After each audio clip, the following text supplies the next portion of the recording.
السلام علیکم ورحمۃ اللہ نحمدہ ونصلی علی رسولہ الکریم اما بعد فاعوذ باللہ من الشیطان الرجیم بسم اللہ الرحمن الرحیم رب اشرح لی صدری ویسر لی امری واحلل عقدۃ من لسانی یفقہوا قولی۔ کتاب ریاض الصالحین ہم پڑھ رہے تھے باب توبہ میں۔ آج حدیث نمبر 22 پڑھنی ہے۔ آپ کو یاد ہوگا کہ کعب بن مالک کی حدیث نمبر 21 کو ہم نے کافی سیشنز میں مکمل کیا الحمدللہ۔ اب 2 حدیثوں کے ساتھ اس باب کا اختتام ہو جائے گا انشاءاللہ، اور آپ لوگوں سے یہ گزارش ہے کہ جیسے ہم نے پہلے باب کو جب مکمل کیا تو ہم نے ریفلیکشنز شیئر کیے تھے، اسی طرح آپ اس میں بھی شیئر کریں، ٹھیک ہے؟ تو حدیث نمبر 22 دیکھ لیتے ہیں۔ وان ابی نجید بدم النون وفتح الجیم عمران ابن حسین الخزاعی رضی اللہ عنہما ان امرأة من جحینة اتت رسول اللہ صلی اللہ علیہ وسلم وہی حبلى من الزنا فقالت یا رسول اللہ صلی اللہ علیہ وسلم اصبت حدا فاقمہ علی۔ حضرت ابو نجید نون پر پیش ہے اور جیم پر زبر کے ساتھ پڑھا جائے گا۔ عمران بن حسین خزاعی رضی اللہ عنہما سے روایت ہے کہ جوہینہ قبیلے کی ایک عورت رسول اللہ صلی اللہ علیہ وسلم کی خدمت میں حاضر ہوئی اور وہ ارتکاب زنا سے حاملہ تھی، یعنی زنا کی وجہ سے وہ حاملہ ہو گئی تھی۔ اس نے آ کر کہا، اے اللہ کے رسول صلی اللہ علیہ وسلم، مجھ سے حد والے گناہ کا ارتکاب ہو گیا ہے، آپ مجھ پر حد قائم فرما دیجیے۔ سبحان اللہ۔ یعنی آپ یہ دیکھیں کہ اس کا گناہ کسی کے سامنے نہیں آیا، لیکن وہ خود رسول صلی اللہ علیہ وسلم کے پاس پہنچی ہے۔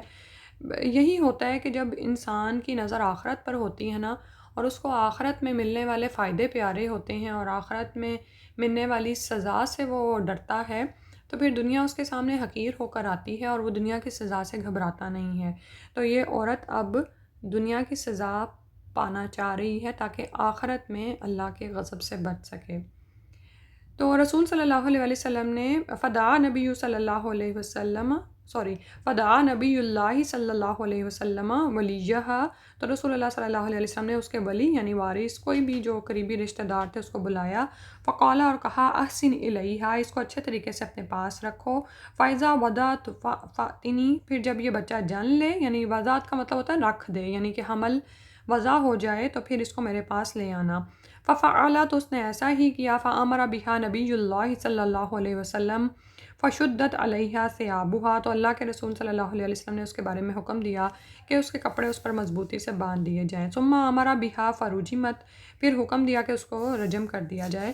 اچھا، اب رجم کا مطلب یہ ہوتا ہے کہ پتھر مار مار کر ہلاک کرنا، اور آپ جانتے ہیں کہ اسلام میں غیر شادی شدہ زانی کی سزا تو 100 کوڑے ہے، لیکن شادی شدہ زانی خواہ مرد ہو یا عورت، اس کو رجم کیا جاتا ہے، یعنی اتنے پتھر مارے جاتے ہیں کہ وہ ہلاک ہو جائے۔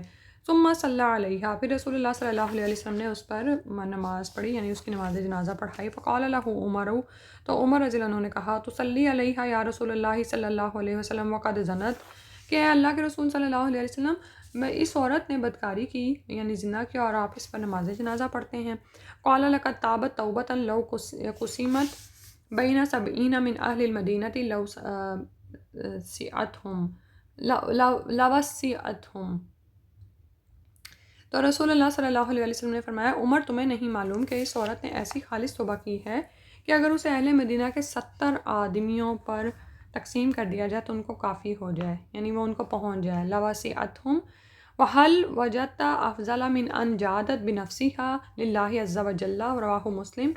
تو کیا اس سے بھی کوئی افضل بات ہے کہ اللہ عز و جل کی رضا کے لیے اس نے اپنی جان تک قربان کر دی؟ سبحان اللہ۔ یعنی اور انسان کے پاس ہے ہی کیا جو اللہ کی راہ میں لگا دے جان سے بڑھ کر۔ تو یہاں سے کیا پتہ چل رہا ہے کہ اس عورت کا ایمان اور اللہ کے لیے اس کی جو اللہ کا خوف تھا اس کے اندر، تقویٰ ہے، وہ نظر آ رہا ہے۔ تو رجم کا بھی اسبات ملتا ہے اس حدیث سے ہمیں، اور خالص توبہ کی فضیلت بیان کی جا رہی ہے۔ عمر رضی اللہ عنہ کہہ رہے ہیں کہ آپ یا رسول اللہ اس عورت کی نماز جنازہ پڑھاتے ہیں حالانکہ اس نے زنا کیا ہے۔ تو اللہ سبحانہ وتعالیٰ کے رسول صلی اللہ علیہ وسلم کہہ رہے ہیں کہ ایسی اس نے خالص توبہ کی ہے کہ اگر مدینہ کے 70 آدمیوں پر تقسیم کر دی جائے تو ان کو کافی ہو جائے۔ سبحان اللہ۔ تو صحابہ صحابیات رضی اللہ عنہ کے جذبہ خوف الہی، ان کا محاسبہ آخرت کا بیان اور ان کا اخروی سزا کے مقابلے میں دنیا کی سزا کو ترجیح دینا نظر آ رہا ہے۔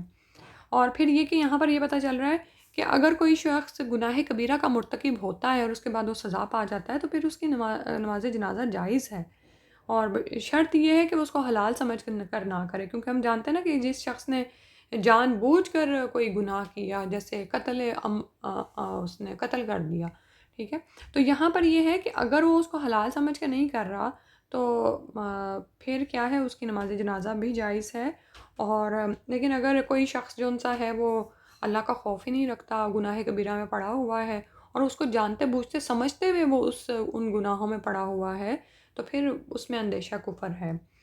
اور حاملہ عورت کو پھر یہ پتہ چل رہا ہے کہ اس وقت تک سزا نہیں دی جائے گی جب تک کہ بچہ پیدا نہ ہو جائے۔ اور پھر اسی طرح کچھ اور روایات سے ہمیں پتہ چلتا ہے کہ نبی صلی اللہ علیہ وسلم یہ ایک بار نہیں دوسری بار پھر آئی تو یہ دودھ پیتا بچہ لے کر آئی تھی، ٹھیک ہے، تو رسول صلی اللہ علیہ وسلم نے فرمایا تھا کہ یہ تب لے کر آنا جب یہ دودھ چھوڑ دے، تو پھر وہ دوبارہ آئی تو وہ کچھ کھانے والا ہو چکا تھا، ٹھیک ہے۔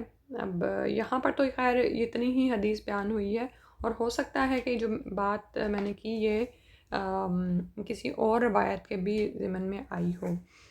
اس کے بعد راوی حدیث حضرت ابو نجید عمران بن حسین کا بیان ہے۔ آپ کے ساتھ میں نے کتاب شیئر کی تھی، آپ وہاں سے پیج نمبر 72 دیکھ سکتے ہیں۔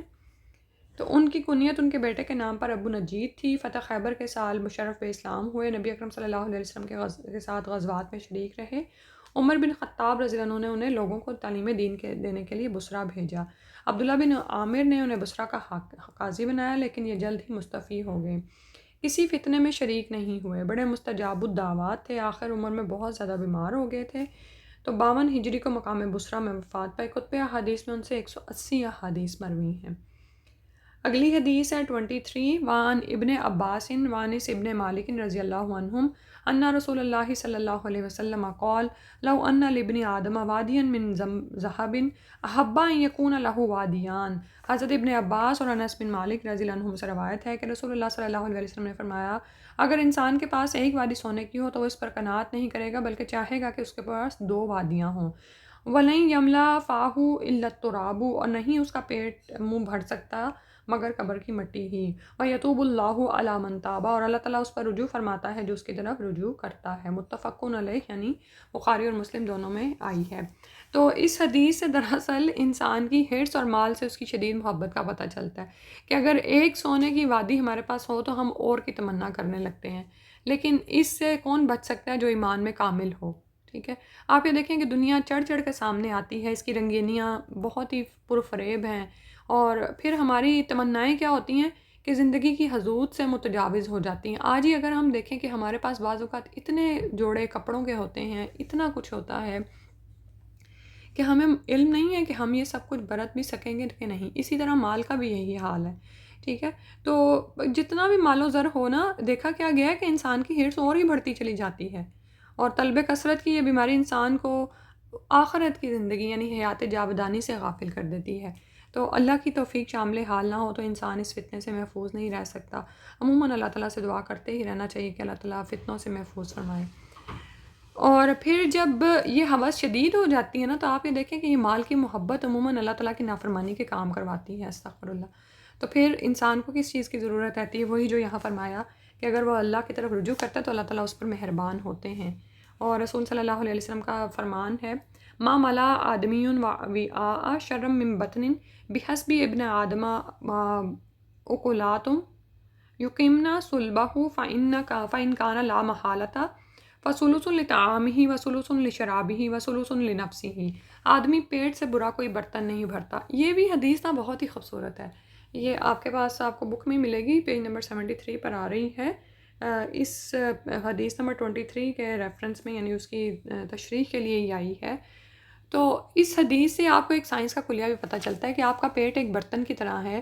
آپ یہ دیکھیں کہ گھر میں جو برتن استعمال ہم کرتے ہیں، ایک میں میٹھا ڈالتے ہیں، ایک میں نمکین ہوتا ہے، اور اس طرح مختلف ڈشز ہوتی ہیں، لیکن آدمی اپنے پیٹ کا کیا حال کرتا ہے کہ اس سے کوئی برا برتن نہیں بھرتا، کہ سب کچھ ایک ہی پیٹ میں ڈالتا چلا جاتا ہے۔ اب 1 ڈش کا تو کوئی رواج ہی نہیں ہے، یعنی ایک وقت میں ہم ایک کھانا تو کھا ہی نہیں رہے ہوتے، مور دین 1 سالن کھاتے ہیں ہم، اور گرینز بھی جو ان سے چاول اور روٹی ملا کے کھا رہے ہوتے ہیں، حالانکہ یہ بھی جو ہے اوور آل صحت کے لیے اچھے نہیں ہیں، ٹھیک ہے۔ اسی طرح پھر جب ہم بیمار پڑتے تو ہم سنگل ریمیڈی میڈیسن سے ہمیں افاقہ نہیں ہوتا، بلکہ ہمیں پھر اینٹی بایوٹک کھانی پڑتی۔ خیر اوور آل یہ فتنے ہیں نا جن کا بس ایک طرف یعنی بندہ دیکھ سکتا ہے.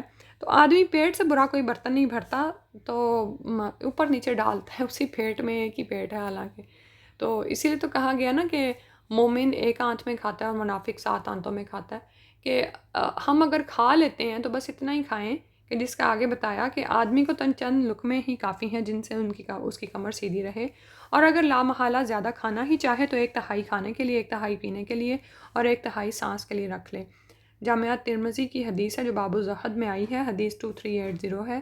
اللہ سبحانہ تعالیٰ سے دعا ہے کہ ہمیں توفیق عطا فرمائیں کہ ہم ان پر عمل کر لیں. واقعی اتنا بڑا فتنہ ہے نا، اور جیسے نعمتیں ہیں کہ گھر میں ہوتی ہیں اور ہم ان سے بچنا مشکل ہوتا ہے. ٹھیک ہے.